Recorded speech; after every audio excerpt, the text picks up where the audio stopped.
எங்கே இருக்குன்னு தேடு தேடு. அப்படியே சுற்றி சுற்றி பார்த்துட்டே தான் இருக்கேன் ரொம்ப நேரமா. சரி சரி, ப்ளூ கம்மியாகுது, ப்ளூ கம்மியாகுது. இந்த கல்லுக்கிட்ட போயிடுறேன் நான். கல்லுக்கிட்ட போவேண்ணா, மரத்துக்கிட்ட போ, அவ்வளோ தூரம் போவேண்ணா.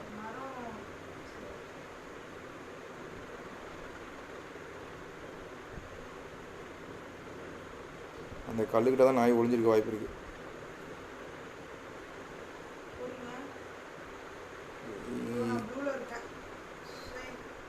சீக்கிரம் வா சீக்கிரம் வா. இந்த கல்லுக்கிட்ட வந்து ஒளிஞ்சுக்கோ. ஏங்க நடந்து வரான்டி அவன். தெரியல சவுண்டு கேட்டுச்சு.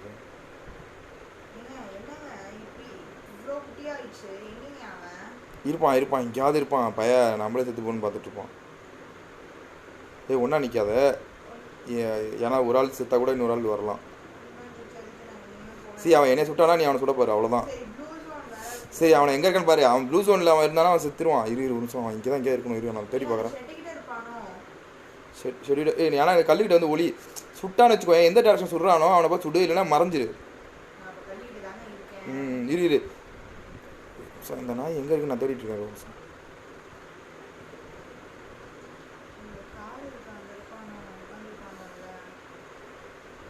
நீ வராத, அவன் தேடுறதான் என் வேலை. இரு இங்கே பார்த்துட்டேன் அவனை. சரி இல்லை வேணாம் வராத.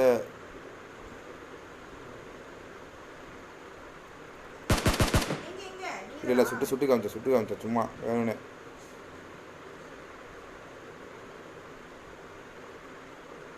இரு நான் வண்டியை ஓட்டி அவனை வெறுப்பேற்றுறேன். ஆமாம்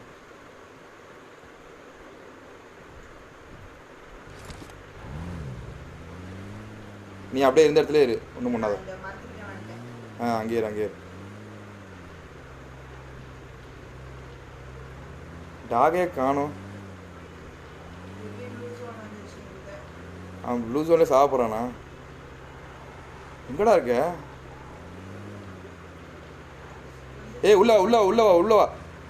உள்ளவா. கார் பண்ணி ஒளிஞ்சுக்கோ. கார் இங்கே இருக்கு பாரு.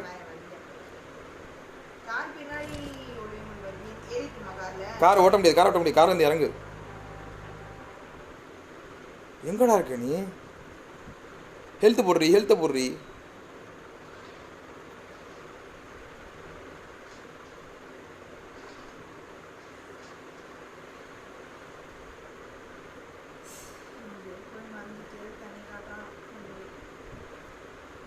ஜூஸ் இருந்தா குடி.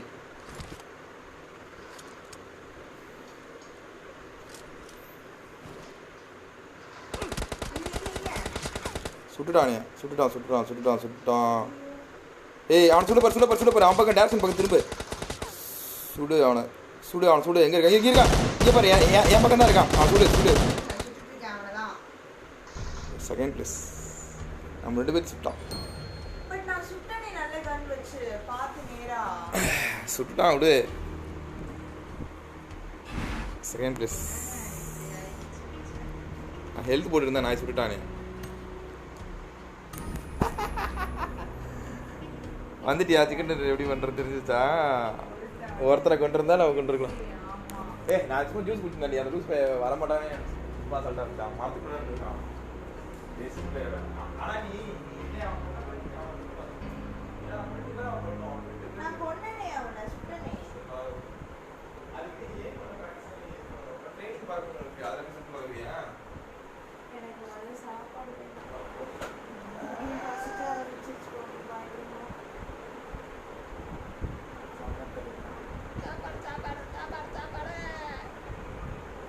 ஆள் கொண்டிருக்கேன்.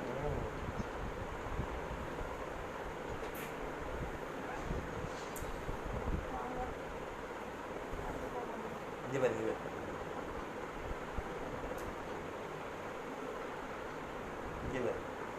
கங்கியமா அரேனா ட்ரெயின்.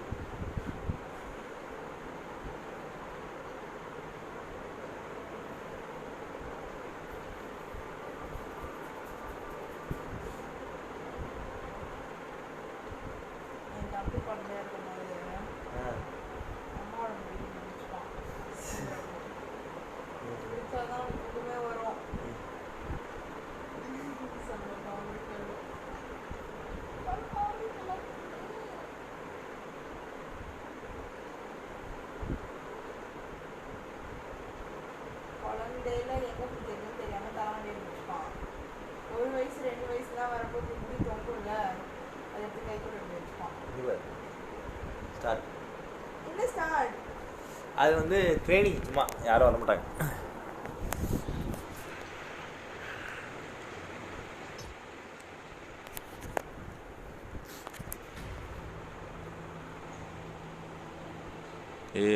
வேலு வந்துட்டான். வேலு ஒரு மேட்ச்சில் இருக்கிறான். நீ உள்ளே போயிட்டியா?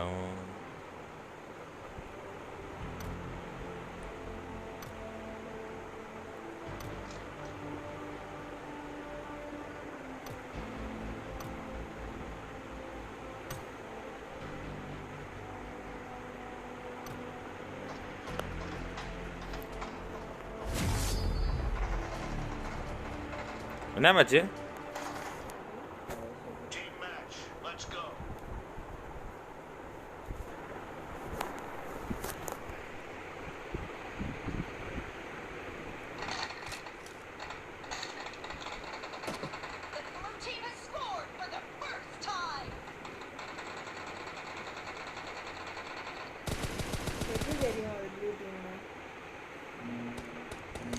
ஓ இது கவுண்டர் ஸ்ட்ரைக் மாதிரி ரெண்டு பேர் மொத்தமாக 2 டீம்.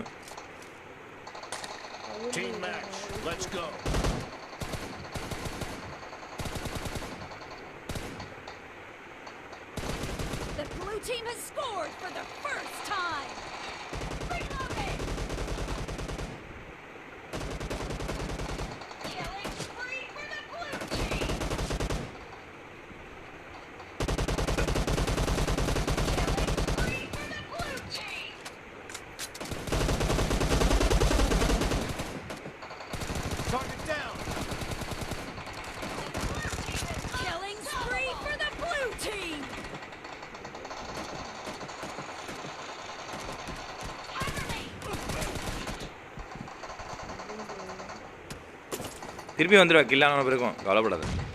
சும்மா ப்ராக்டிஸ் தான்.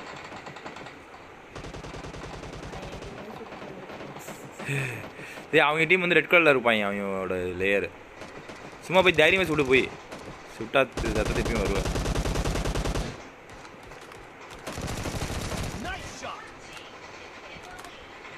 உன் டீம் தான் ப்ளூ டீம்னு நினைக்கிறேன். ஜெயிச்சு தான் இருக்கும், கவலைப்படாது. அவன் உனக்காக செஞ்சு தருவேன்.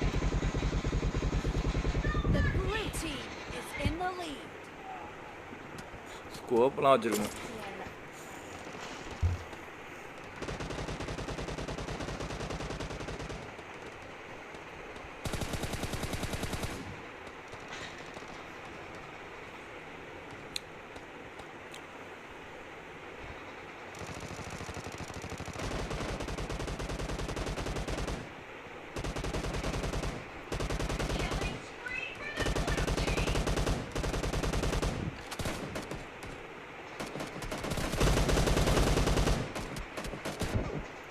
ஹெல்த்து தான் இல்லை.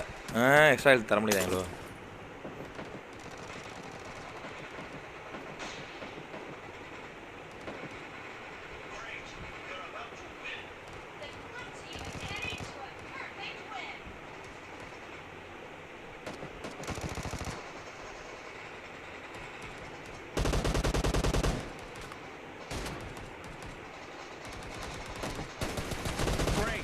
You're about to win.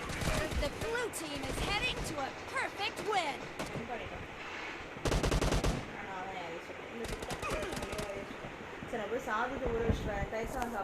Blue team victory. எல்லாம் அவங்க கூட லேடிஸாக இருந்திருக்குங்க. பிரியா, ராஜசேகர், ஸ்பைடர் மாதவி, சாந்தா, சாந்தனசு, ரேனா. ஓ 3 பொண்ணுங்க ஒரு பையன். ஏன் இதில் வந்து பார்த்தீங்கன்னா விஎம் கேமிங் அவ்வளோதான் வந்துருக்காங்க. ஆமாம் சும்மாதான். சோட்டார் அப்படிலாம் இல்லடி, ஒவ்வொரு லெவலுக்கும் இருக்கும்டி.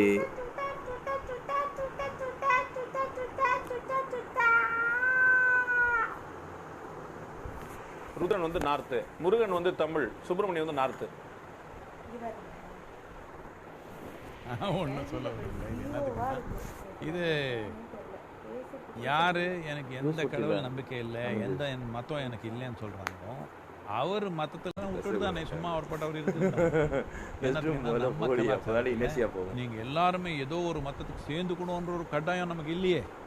மித்த நாட்டுகள் எல்லாமே அப்படி இருக்குது, நமக்கு அப்படி இல்லையே. நீங்கள் வேணா கோயிலுக்கு போக முடியும், இல்லைன்னா சும்மா வீட்டில் உட்கார முடியும், எது வேணாலும் பண்ணிக்க முடியும். இந்த சுதந்திரம் அப்படியே வச்சுக்கலாமே, தேவையில்லாதெல்லாம் உருவாக்க வேண்டாம். My last question in this interview, ஏன் இந்தியாவில் எப்பயுமே இந்த ஹிந்து வர்சஸ் முஸ்லீம் அப்படிங்கிறது ஒரு சென்சேஷனலான விஷயமாவே எந்நேரமும் ஒரு ஒரு ரொம்ப ஒரு ஸ்ட்ராங்கான ஒரு ரொம்ப சென்சிட்டிவான விஷயமாவே இருக்குது? ஏன் வந்து ஒருத்தருக்கு ஒருத்தர் அனுசரித்து போக முடியும், ஏன் ஒருத்தருக்கு ஒருத்தர் விட்டு கொடுத்த முடியும்போதே இல்லை? அது ஒரு அந்த ரெண்டு ஹிந்து முஸ்லீம் சொன்னாலே உடனே ஃபயர் ஆகக்கூடிய இந்த நிலைமை எதனால் வருது? பொலிட்டீஷியனாலையா, இல்லாட்டி இந்த ரெண்டு ரிலீஜன் தான் காரணமா, இல்லாட்டி சிவிலியன்ஸ் தான் காரணமா?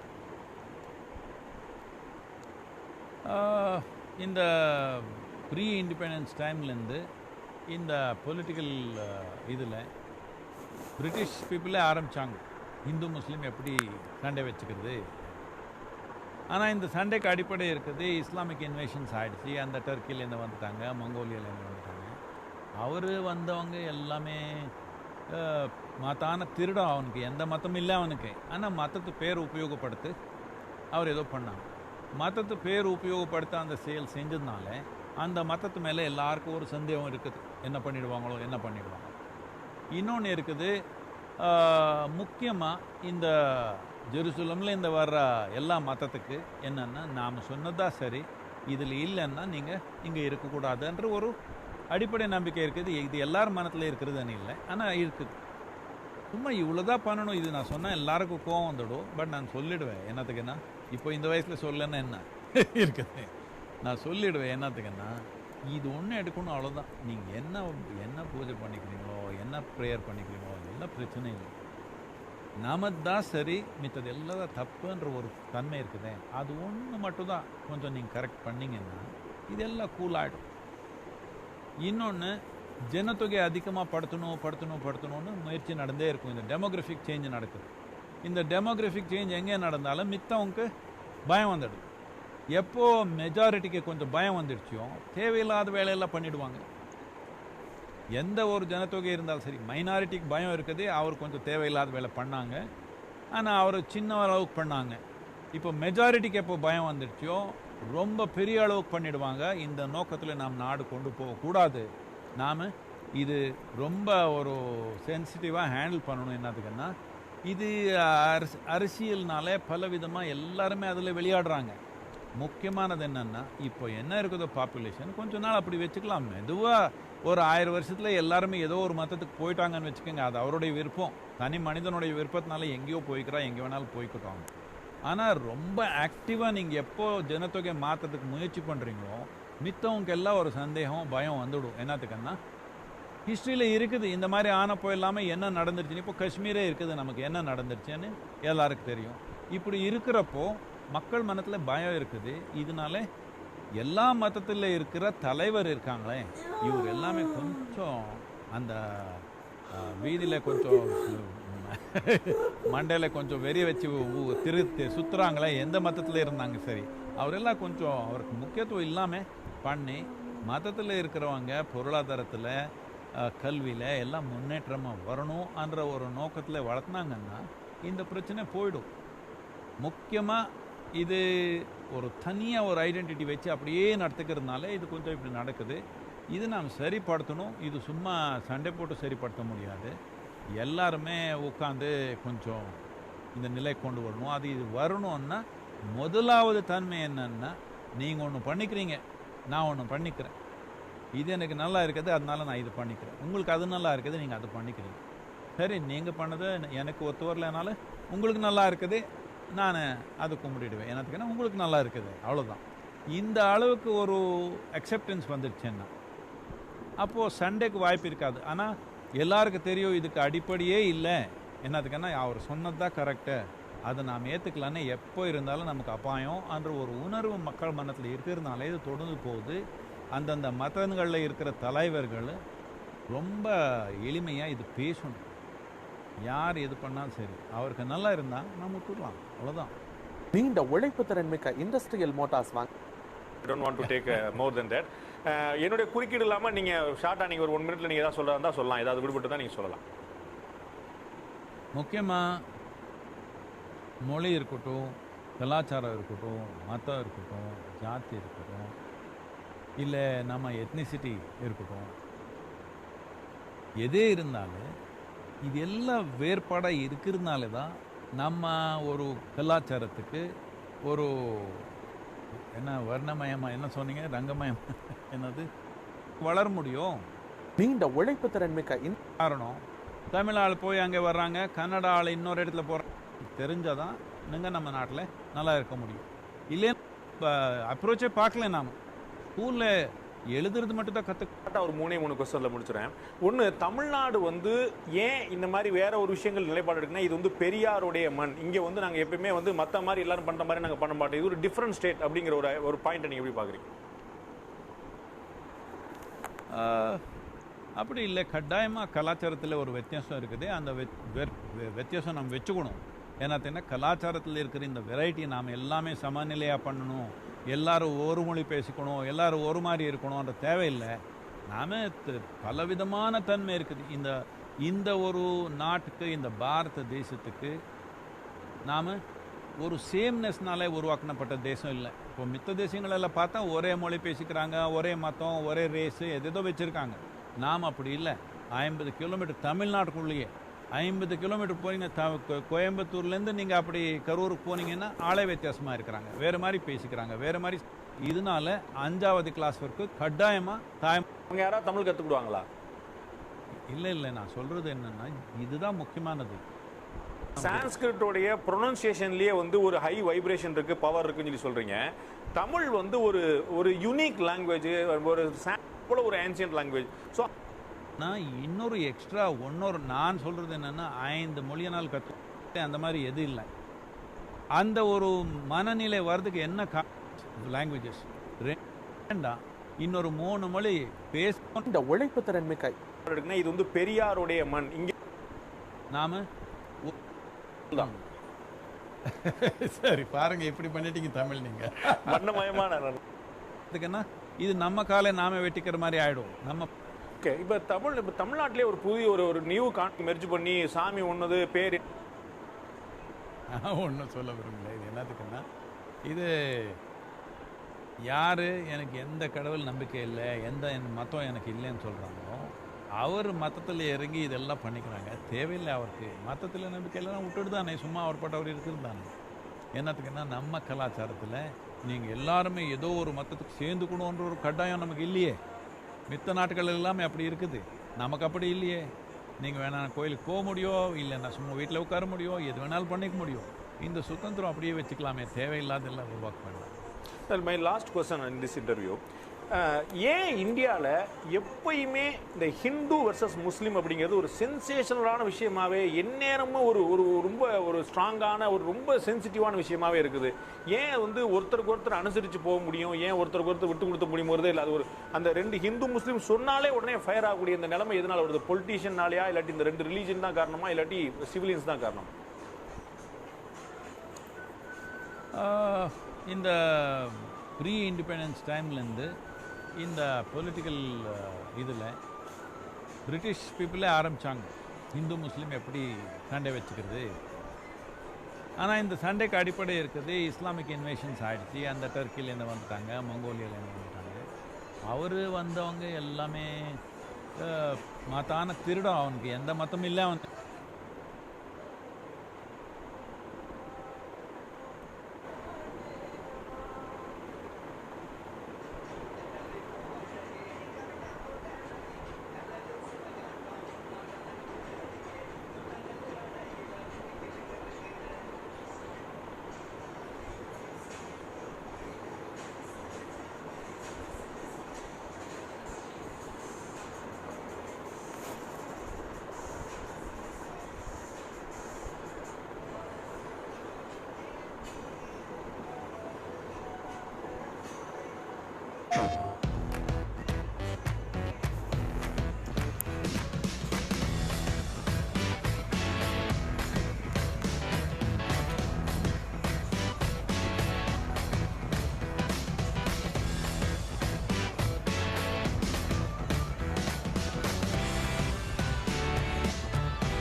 PlayStation.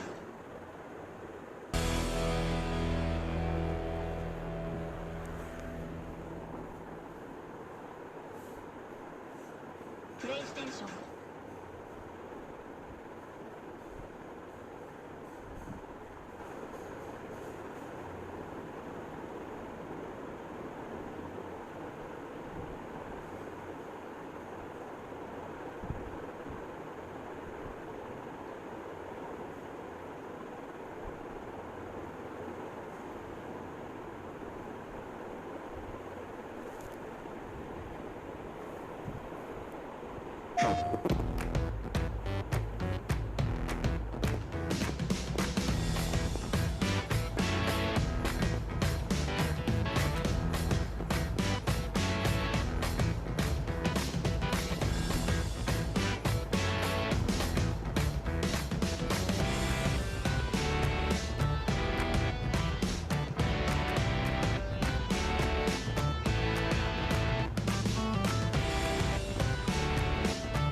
PlayStation.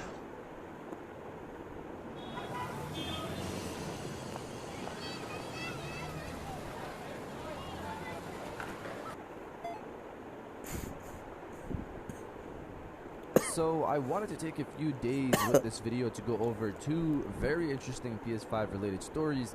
One focused on the now long rumored Bloodborne PS5 remaster that is supposedly going to have better texture.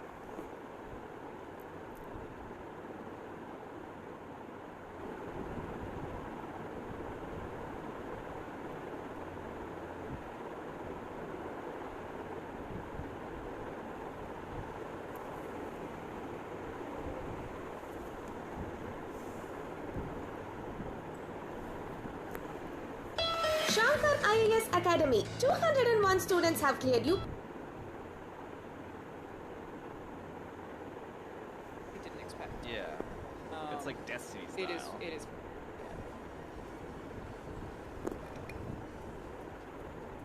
But Sandboxes, which I actually didn't expect. yeah. It's like Destiny style. It is very Destiny, yeah.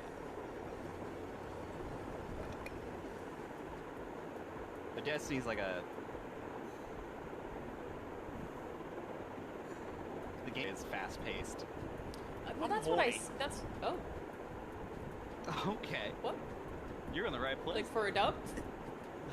yeah, that, for a dub. that's what I was saying, Jacob, like when I first played it, is the, like, Destiny combat makes the repetitive gameplay and, like, you know, the sandboxy environments worth it. Like, Destiny's Yeah. combat is polished as hell.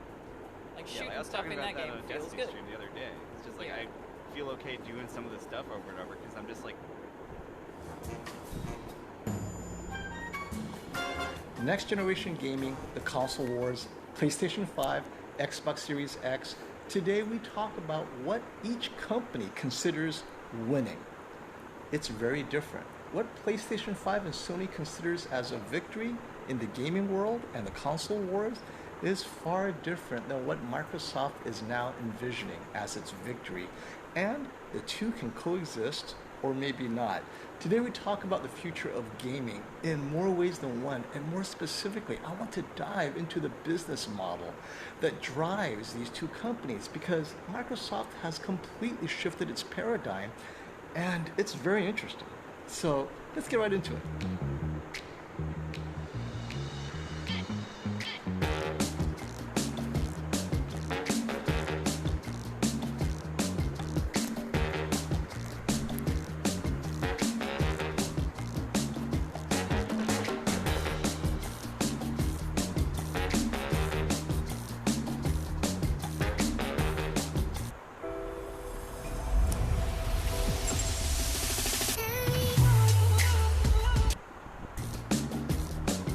Okay, so here we have Sony PlayStation 5.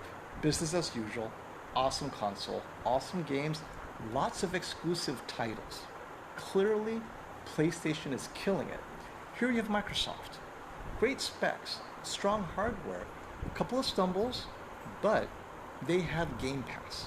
And apparently the focus is more on Game Pass than its paradigm as a console maker. Now, why do I say that?